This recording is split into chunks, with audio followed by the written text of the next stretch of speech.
Pada video yang lalu kita belajar mengenai dua segitiga yang berbeda. Nah, dan sisi yang berkorespondensi dari kedua segitiga memiliki panjang yang sama. Nah, melalui sisi, kita mengetahui bahwa kedua segitiga itu kongruen. Nah, sekarang mari kita lihat sedikit ide mengenai aksiom dan teorinya. Tapi saya ingin menjelaskan kadang-kadang Anda mengacu sisi adalah teorema dan namun ada juga yang menyebutnya sebagai teori atau aksiom. Oke, tapi saya kira ini memiliki arti yang berbeda. Teorema harus dibuktikan dari beberapa teori sehingga pada akhirnya dapat menjadi suatu teorema. Oke. Nah, dalam matematika Anda dapat membuat beberapa asumsi inti. Ini adalah asumsi intinya dan ini kita bisa menyebutnya sebagai teori atau aksiom. Oke, aksiom atau teori. Dan menggunakan ini kita bisa membuktikan suatu teorema. Jadi mungkin dari sini kita bisa membuktikan teori di sebelah sini dan menggunakan teorema ini dan aksiom ini untuk membuktikan teorema lain di situ dan menggunakan kedua dari teorema ini membuktikan teorema di atas itu dan aksiom sebelah sini akan membuktikan teorema di sebelah situ.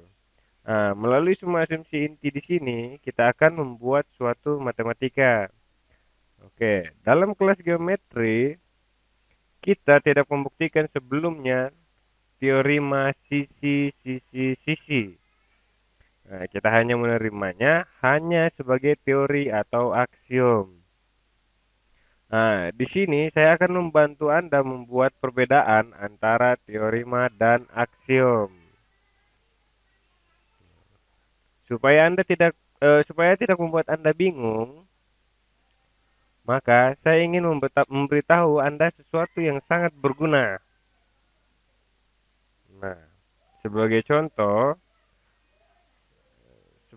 mari kita mari kita menggambar sebuah lingkaran, membuat membuat lingkaran.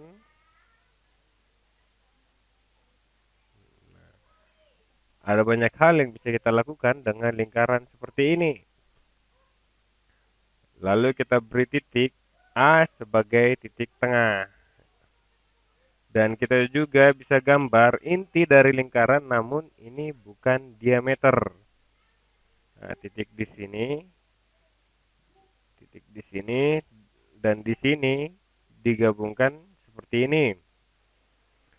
Lalu katakanlah saya punya garis yang membagi dua inti dari titik tengahnya sehingga garis ini disebut jari-jari.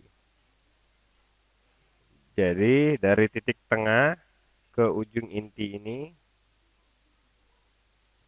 dari ke ujung lingkaran ini. Oke, ketika saya bilang membagi dua, itu artinya membagi segmen garis. Saya akan menggambarnya. Ya. Nah, ketika kita membagi dua, itu artinya membagi inti segmen garis ini. Ini memberitahu kita bahwa panjang di sini sama dengan panjang di sana. Nah, yang mau saya bilang di sini adalah saya punya sebuah lingkaran dan jari-jari membagi dua lingkaran di sebelah situ. Apa yang ingin saya lakukan adalah membuktikan bahwa membagi dua inti ini di sudut yang tepat. Mari kita sebut ini B, ini C, dan yang ini D. Nah, saya mau membuktikan bahwa segmen garis AB itu tegak lurus terhadap segmen CD. Oke. Nah, dan sekarang saya akan membuktikan melalui teorema sisi. Nah, di sini tidak ada segitiga sama sekali, tetapi saya akan membuatnya berdasarkan hal yang saya ketahui. Oke, saya bisa membuatnya melalui jari-jari. Kita akan membuatnya melalui jari-jari di sini. Oke, ya, jari-jari di sini. Oke, maka panjang segmen ini adalah jari-jari. Saya bisa melakukan hal yang sama di sini. Oke, panjang AC juga merupakan jari-jari dari lingkaran. Jadi kita tahu bahwa kedua garis ini memiliki panjang yang sama, yang mana merupakan jari-jari dari lingkaran. Jadi CA kongruen dengan AD, atau CB memiliki panjang yang sama dengan BD. Kita juga tahu masalah yang ada, bahwa segmen ini memiliki panjang yang sama dengan segmen tadi. Nah, ada satu titik di sini, kita hanya menyebut ini titik E. Nah, sekarang CE itu kongruen dengan ED. Nah, mereka memiliki panjang yang sama, dan kita tahu kedua segitiga ini, yang kiri, oke, dan yang di kanan, mereka berdua berbagi sisi EA. Jadi EA sama panjang dengan EA. Oke, atau dirinya sendiri. Nah, jadi di sini kita punya dua segitiga berbeda yang memiliki sisi yang sama. Nah, oke. Dan sisi ini sama dengan sisi yang ini, dan sisi yang ini sama dengan sisi sebelah sini. Jadi EA adalah sisi yang menghubungkan kedua belah sisi itu. Nah, jadi melalui sisi-sisi-sisi kita tahu bahwa segitiga ABC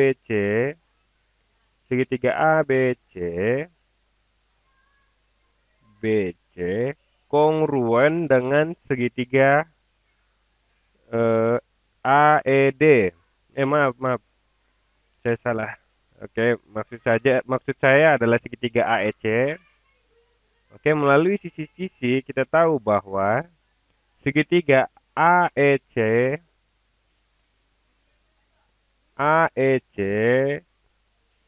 itu kongruen dengan segitiga AED. Segitiga AED. Ya, kita bisa menggunakan teorema ini. Tapi bagaimana ini dapat membantu kita? Sekali kita tahu bahwa kedua segitiga ini adalah kongruen, hal ini membantu kita. Dan kita tahu juga bahwa ini adalah sudutnya sama. Jadi ukuran dari sudut CEA, jadi ukuran besar atau besar sudut dari CEA sama dengan ukuran sudut DEA. Nah, alasan mengapa itu membantu adalah karena mereka bersifat suplementari dengan sudut lainnya.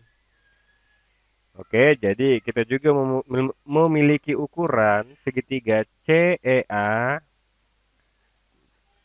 ditambah sudut DEA, jadi segitiga CEA adalah dari besar sudut CEE ditambah ukuran sudut DEA itu sama dengan 180 derajat. Tapi karena mereka adalah ekuivalen, maka sudut DEA dapat diganti dengan sudut CEA. Ya, jadi ini dapat ditulis 2 sudut CEA sama dengan 180 derajat. Jadi sudut CEA, jadi besar sudut CEA adalah 90 derajat. Nah, ini juga sama dengan sudut DEA. Nah, jadi kita tahu bahwa sudut di sini 90 derajat dan sudut di sini 90 derajat. Dan karena AB adalah garis pembagi antara CD, maka mereka adalah tegak lurus dan satu sama lain.